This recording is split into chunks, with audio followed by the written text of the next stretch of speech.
coming up, it's coming up, it's coming up, it's there.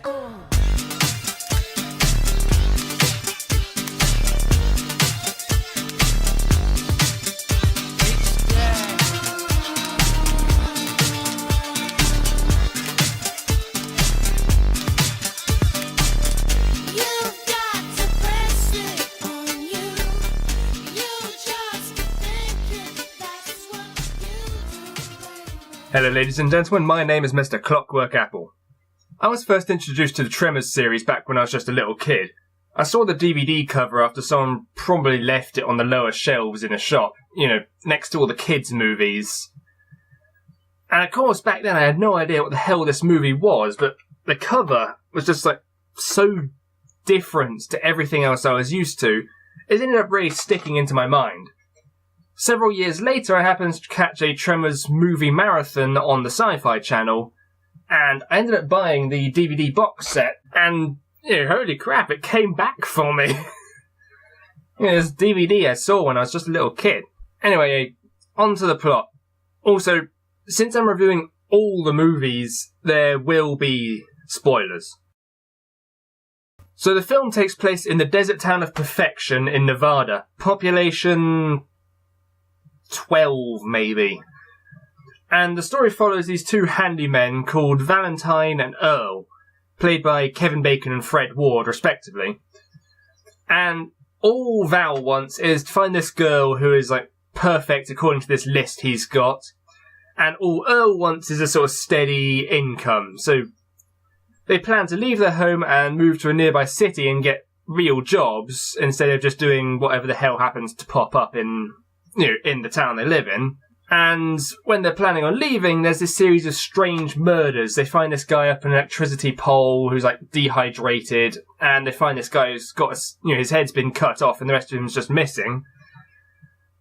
And also the road gets sort of avalanched on, meaning they're trapped in the valley they live in, and of course, because this is a monster movie with a thing on the front, the murders turn out to be caused by a monster, these giant underground worms called graboids.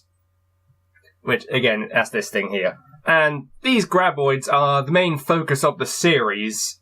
The title, Tremors, actually refers to the digging, them going underground, which causes the earth to shake because they're so huge. Now, these graboids are completely blind and only hunt through sound, and this leads to one of the film's best methods of building tension, as you can't touch the ground or you get eaten.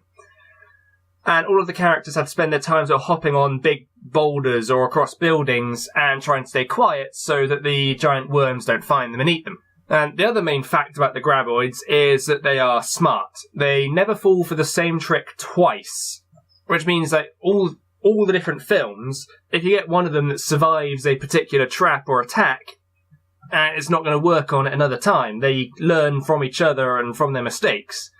So it means they're always a threat, which is pretty cool. Anyway, aside from our main two boys up here, there's also several other characters. We've got Rhonda, who's this college student doing sort of geology studies out in the desert. And she's the one that first picks up the graboids digging using her seismometer.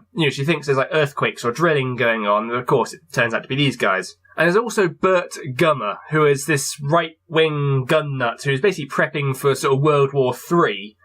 And he's the one that sort of arms all the characters against the monsters, because he's got this huge room full of guns. And there's also a few other townsfolk, but they're not quite as developed or important, at least not in this movie. They come back in later movies, but here they're just sort of, as I said, just sort of background characters. So there's characters like Melvin, who's this annoying little kid who's, I think his parents are always out of town, so he's basically just growing up on his own. And there's this sort of hippie couple, I think that's how they're described, where the mother sort of spends her time making ceramics and pots and looking after her daughter, Mindy. And so the film goes on with trying to find out, how to escape these giant worms. Now, obviously, you've got this thing here on the cover, and one of the film's great twists about halfway through is, one of these gets latched onto Val and Earl's truck and pulled off. They're not actually this big, by the way. This is a exaggeration. The actual ones are about sort of arm-sized. So it gets latched onto their truck, and that's how they discover it back at the town, when they find it still stuck to the axle. So everyone thinks that these things are the monsters. And anyway, it turns out in, as I said, spoilers here, but I've got to spoil this to make sense of the series. This isn't actually one of the creatures, it's just one of its tongues. The actual creature is like 30-foot long, huge, great fat worm thing with a great big beak. The real ones look a lot more like this one here on the cover of the 4th movie than they do this one here on the 3rd movie. So if you look carefully, you got that there is one of these here.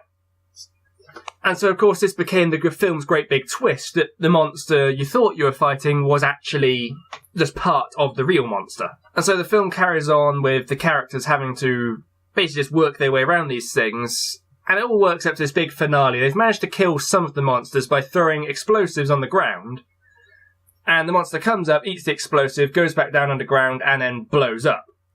But of course we end up with one left who manages to figure this trick out and spits the bomb back out again and destroys all the other bombs. And this is the same worm that happens to get its tongue torn off by the truck, which is, it gets nicknamed Stumpy. So this is where the film's finale comes in, and it's a pretty damn awesome scene where our 3 main characters, Val, Earl and Rhonda, they're basically stuck. They've got one stick of dynamite left, and this last remaining graboid, Stumpy, is circling around trying to find them. And Val basically lights the stick of dynamite and starts running towards this canyon nearby, throws the stick behind him, and it lands behind the graboid, exploding and sends the thing rocketing forwards because the sound is so loud that it actually hurts the graboids because they got such sensitive hearing. And he burrows right out through the canyon and ends up splatting down on the ground below. And it's this really great setup for the final kill, because it's sort of hinted at throughout the entire movie with like conversations about stampedes and the fact that the sound hurts them and so on and so forth. This first film of the series, its tone isn't quite set yet. They haven't, it focuses more on the horror aspects than it does the comedy. Overall, it's still a very good film. The practical special effects are fantastic. I don't think it used any CGI at all. It's all models and clever animatronics and stuff, so it still holds up to this day looking absolutely brilliant. So, a few years after the events of the first film, and actually a few years after the first film was released, the sequel came around, Tremors 2 Aftershocks. All of the characters have become famous for the discovery of the graboids, these, which are now, they're all over sort of biology magazines and Time magazine and all that kind of stuff, except for Earl, who lost the money he made on a bad investment, that is to say, an ostrich farm, which he thought was a good idea. And he gets approached by the CEO of this oil company in Mexico, who are being attacked by a new wave of graboids, because it turns out the ones in the first film weren't all of them. There's more around the place. And he gets offered a huge amount of money to come and wipe them out.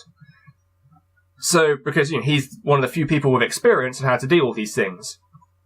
So Earl and his new partner, this graboid fanboy called Grady, they head to the oil plant and basically get to work.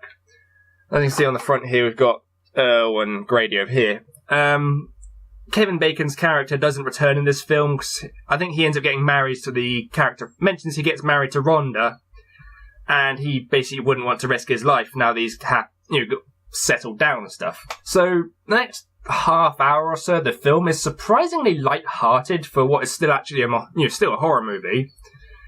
You see, Earl has basically had the time to think, and he's got this really easy method to kill the worms this time.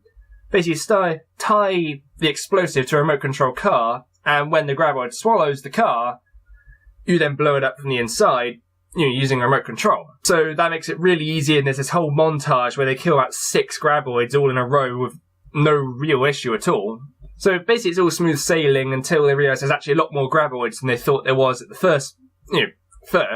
And so they call in Bert once again from the first movie. As you can see, he's here again. And this leads to this really funny scene where they're on the phone to Bert's house, and as they're talking to each other, explaining the situation, the camera sort of pans over his wall, showing these stuffed and mounted trophies from things he's shot. So it starts with this cat, and then there's a coyote and a mountain lion, and it ends with this huge, great stuffed graboid head from the first movie.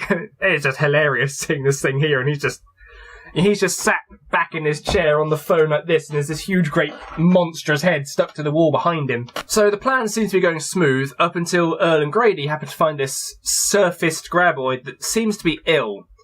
And they remember they were offered double bounty if they could catch a live worm. I think it's 25,000 for each worm they manage to take down, and they get 50,000 if they capture one alive. So they see this graboid that's sat on the surface, and they think it's ill. So they guard it until someone can come and pick it up. Only in the middle of the night, it starts making these horrifying shrieking noises like it's in a massive amount of pain, and they think something or someone is trying to kill it. So they go and investigate, and it's exploded from the inside out. And it's at about this point that the horror aspect of the horror comedy comes into play. You see, it turns out when a graboid's eaten enough, it enters the next stage of its life cycle. It turns out the giant great worms aren't the only thing, they're not the only thing these worms are, if that makes sense. So the worm splits open and releases these little chicken raptor things, which later get named shriekers because of the loud screams they make. Now, shriekers are blind and deaf, so they can't hear you anymore. But they see using infrared communication, and when they scream, although they can't actually hear each other, they see the hot breath as they're, screaming. So the introduction of these shriekers really mixes up the plot a little, because whereas before you had to stay off the ground and keep quiet, now they can sort of see your body heat even if you're standing completely still. So now you have to hide behind objects so that you don't, get seen, as it were. And also the shriekers now are much smaller and weaker, but there's more of them and they're faster, so it's a very different enemy to the previous graboids. Now, another feature of the shriekers is the way they breed. When a shrieker eats enough food, it just coughs up a baby, literally goes bleh, and a baby comes out its mouth, which then starts growing and growing really quickly and becomes another shrieker. So this sort of leads to the big finale of the movie after Bert manages to capture a live shrieker after he's killed all the others, and he drives back to the base. It's basically so they can study it and find out about it. Only it turns out that another shrieker had only been stunned and was basically hiding inside his truck. And it starts eating all of the food he's brought because Bert is crazy prepared all the time. And it's got all this sort of super military food, MREs they're called. And that basically means that the one shrieker he's brought back is now dozens of them. And this basically leads to a really cool sort of big finale scene where they're having to maneuver around the base, trying to avoid all these little things that turned up everywhere. So they managed to trap them all in a warehouse, which turns out is full of even more food, so you start getting more shriekers again. And this is where this is how the big finale ends up. They have to... Earl covers himself in a CO2 fire extinguisher to hide his body heat, and basically drops an explosive into Bert's truck, which is absolutely full of, I think, 2.5 tons of high explosives. Basically what follows is probably the biggest explosion in movie history, maybe apart from Michael Bay films. And it is just awesome. There's this huge, great boom as all the shriekers and the warehouse and the buildings around it basically get detonated into this enormous crater. And it is probably just one of my favourite endings to any movie I've ever seen, especially horror films, just because of just the scale of the boom, really. Of all the films in the series, this one's actually probably my favourite. I think the light-hearted start really contrasts the more serious end half, and that makes for a good atmosphere and character building.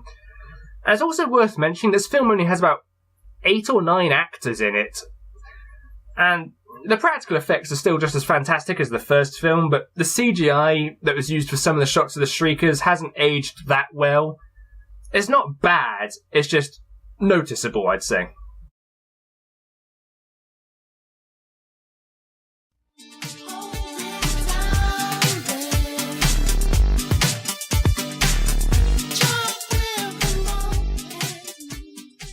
And so they call in Bert once again from the first movie. As you can see, he's here again.